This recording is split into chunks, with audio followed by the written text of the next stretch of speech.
Como a gente também, a partir de uma experiência pessoal, a gente construiu uma rede de atendimento a mulheres que sofrem violência, meninas e mulheres que sofrem violência, essa é uma outra questão que a gente vive na comunidade.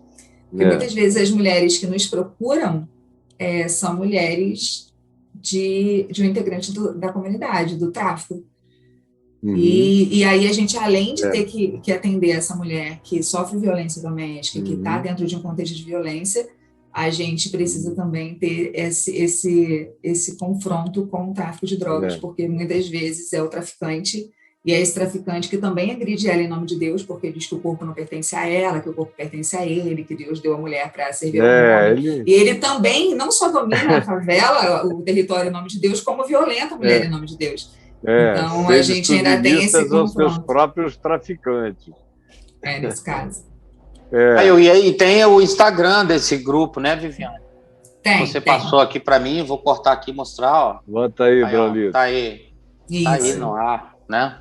Iruá, eu adorei esse nome. Esse I, ele vem de quê? Do I de internet, porque o Ruá é espírito.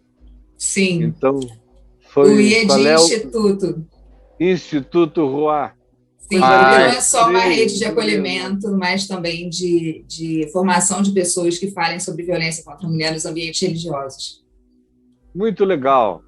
Eu quero que todo mundo que venha nos assistir, os que estão assistindo em todas as plataformas e os que virão assistir, deem uma visitada lá e vejam tudo isso. Ela estava falando, teve um momento que ela falou que o Iruá, não é isso? Ele foi gerado a partir dessa questão do drama do divórcio dela. Ela não desenvolveu em cima disso. Eu fiquei curioso saber como é que foi esse negócio, da onde saiu, até que ponto o divórcio vai culminar nessa organização comunitária de sua. Então, a violência doméstica no ambiente religioso, ela é pouco falada, né? E no Iruá hoje, por exemplo, a gente atende mais de 80% das mulheres vítimas de violência doméstica são evangélicas. Há uma pesquisa da Valéria, uma amiga, que ela fez numa casa de acolhimento de mulheres em São Paulo, que diz que 40% das mulheres que sofrem violência são evangélicas. Então, a gente não fala muito sobre isso e a gente espiritualiza muito isso, né? A gente trata a violência doméstica, principalmente no ambiente religioso, como algo espiritual. E eu vim dessa experiência, eu me divorciei com quase 14 anos de casada, depois de ter vivido essa experiência num casamento, e de espiritualizar essa experiência, de tratar essa violência como algo que era o diabo usando, que era coisa do diabo para me impedir de fazer a obra, para cumprir uma missão que eu tinha sido chamada para cumprir. E, na verdade, depois eu percebi que eu estava dentro de uma prisão que estava me impedindo de cumprir aquilo que Deus tinha me chamado para fazer. Impelida pelo próprio Deus e pelo Espírito Santo, eu consigo sair dessa situação, que não é fácil, é extremamente difícil, passo por um processo de depressão muito grande, de desesperar da vida, de desejar a morte, de não conseguir lidar muito com isso.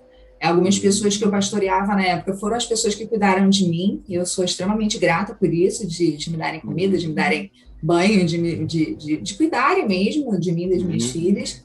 E depois desse momento, a gente eu começo a ser procurada por algumas mulheres que sofriam violência, mesmo sem eu abrir minha boca para falar nada sobre isso. Então, eu estava num estado muito ruim, assim, de depressão, para ter forças para falar sobre isso. Mas eu entendi isso como uma missão mesmo, e aí, a partir desse momento que as mulheres começam a me procurar por estarem vivendo violência doméstica, a gente precisa, às vezes, de um auxílio jurídico, eu não tinha, de uma assistente social, não tinha, uma ajuda psicológica, não tinha. Então, a gente formou a rede, que é o Iruá, a partir dessa forma muito orgânica. Então, elas procuravam, eu pedi uma amiga assistente social, tem como ajudar aqui? Eu procurava uma amiga advogada para dar assistência jurídica, e aí hoje a gente presta assistência espiritual, jurídica, psicológica e social, para essas mulheres, e também ajuda.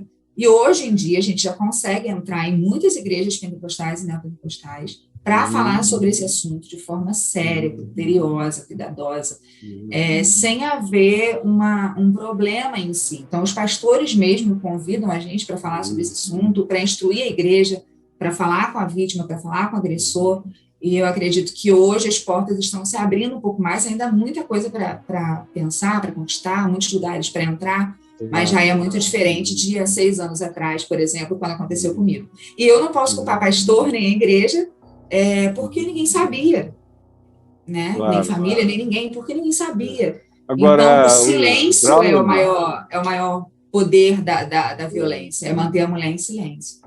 O Braulio está aqui acostumado, porque o Papo de Graça é um centro de pesquisa natural. Porque as pessoas escrevem para cá e dizem qualquer coisa, e dizem tudo, e 90% delas são evangélicas.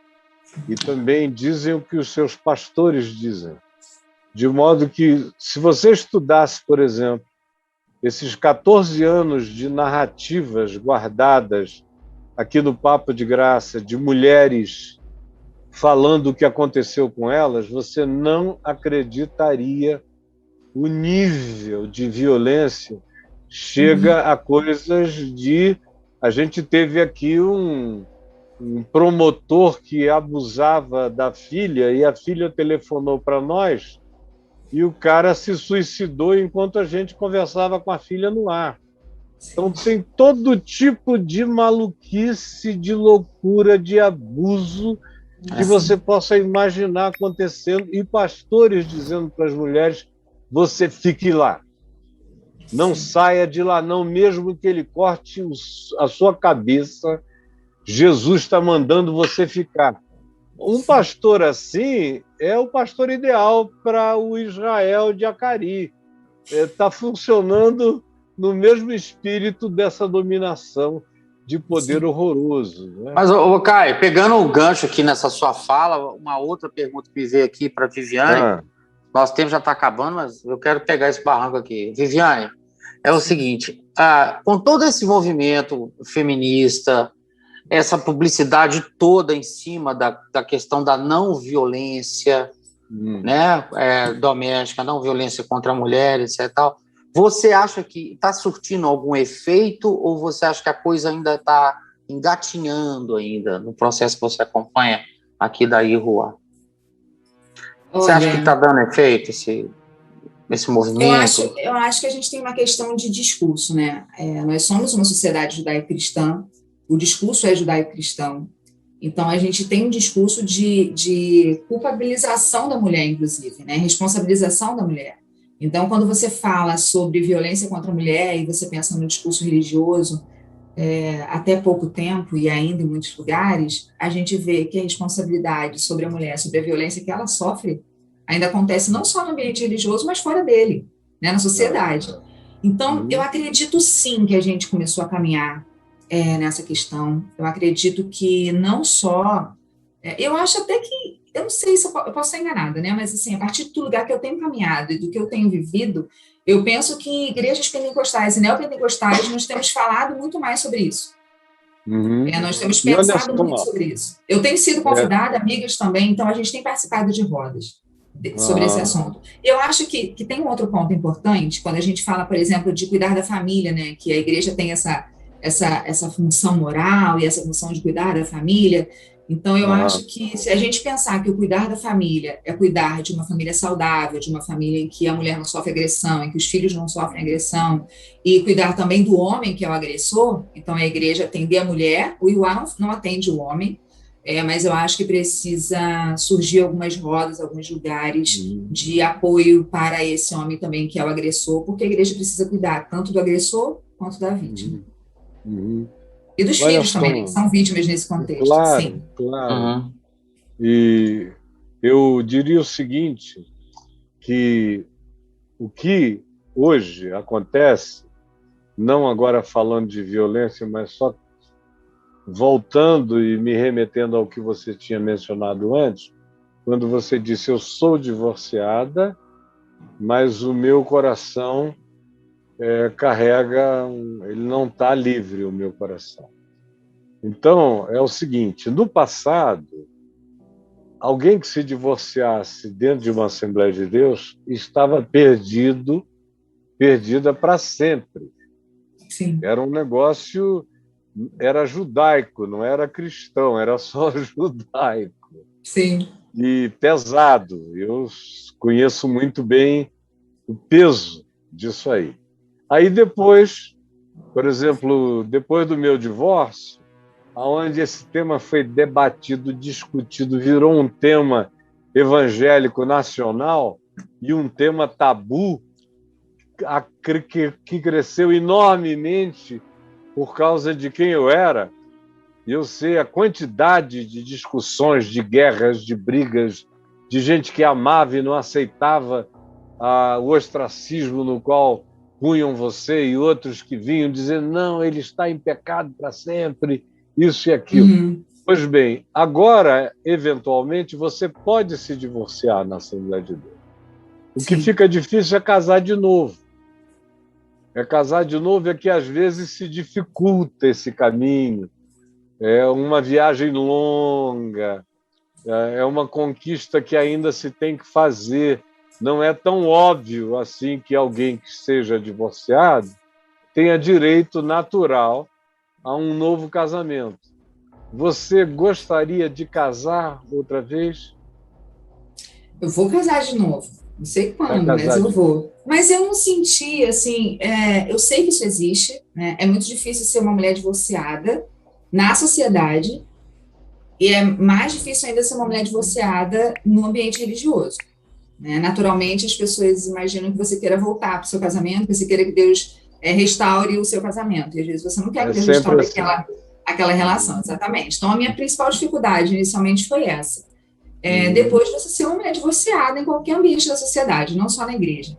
Mas eu fui muito bem acolhida pela igreja. Tenho, não só na Assembleia de Deus, mas alguns outros amigos de outras igrejas que eu já caminhava. Eu acho que as outras andaram já bastante, algumas delas. Mas algumas igrejas dissidentes da Assembleia de Deus também, que se tornaram igrejas independentes, com outro nome, eu fui muito bem acolhida, assim. Então, eu não tive esse problema. Mas eu sei que ainda há uma discussão, não só sobre casar de novo, mas sobre ser pastora. E, meu Deus, uma pastora divorciada. Né? Uma pastora divorciada.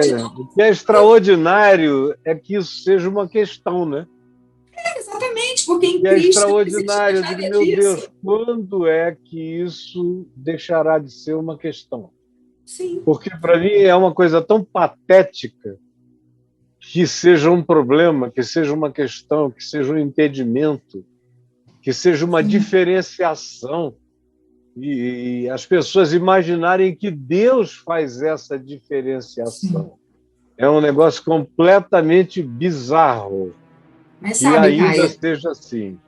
Depois que eu quase morri e que eu desejei a morte por muito tempo, depressão, eu acredito que quando o Senhor me trouxe de volta à vida, Ele me trouxe não só como alguém que já tinha recebido o Espírito Santo para cumprir uma missão, mas encorajada a me posicionar independentemente do que as outras pessoas vão pensar, ou a denominação, ou qualquer coisa que seja, numa liberdade em Cristo que me dá coragem e autoridade, inclusive, para se alguém me questionar sobre algo do tipo, né? Mas você pode ser pastora, mas você pode fazer isso, mas você pode ser divorciada, você pode casar de novo. Eu vivo hoje a liberdade que Cristo me concedeu, né? Não só na sua morte, mas também na unção do Espírito que veio sobre mim, que veio sobre o homem, que veio sobre a mulher, que veio sobre o preto, sobre o branco, que pois em Cristo, pois em Cristo não pode haver nem homem, nem mulher. Não pode haver. Esse é um assunto vencido. Acabou. Está consumado. Amém. Para mim já foi, sabe? Eu nem entro mais em debate sobre isso, porque para mim é perda de tempo. Porque quem não quer aceitar, Caio, depois de ver a manifestação, é porque não quer. A gente tem histórias de mulheres que participaram desde a reforma, na construção não só da Assembleia de Deus. Meu Deus, a primeira testemunha da ressurreição é uma mulher. Uma mulher, apóstola. Então, isso deveria acabar com todas as conversas e assuntos. Então, o Novo Testamento todo é tão claro, a relação de Jesus com as mulheres é tão explícita. O vai e dize aos meus irmãos que vão a Galileia e lá me verão. Quem tem essa história para contar é uma mulher no domingo de madrugada, na ressurreição. Olha só, Viviane, foi um prazer enorme ter conhecido você e eu quero que Deus te abençoe. É o que eu desejo, como um pai deseja aos filhos, como um pai abençoaria uma filha. Eu desejo de todo o coração Amém. que você cresça em graça, em raiz, no Evangelho, na palavra, e que o Senhor satisfaça os desejos mais íntimos do seu coração. É a minha oração por você, minha alegria por ter recebido você aqui. Eu e o Braulio te saudamos e te abençoamos em nome de Jesus e te enviamos conforme o envio do teu coração e que ninguém parará. Que o Senhor te fortaleça no teu chamado, na tua missão. E se eu puder ser útil em qualquer coisa, em algum momento, por favor, você sabe como me alcançar e eu estou aqui. Deus te abençoe, querida. Olha. Obrigada, gente. Beijo. Obrigada de verdade. Abraço grande, Alegria. Braulio. Pastor Caio. Muita paz mesmo. Deus te abençoe. Tchau, tchau. Beijão. Beijo. Amém.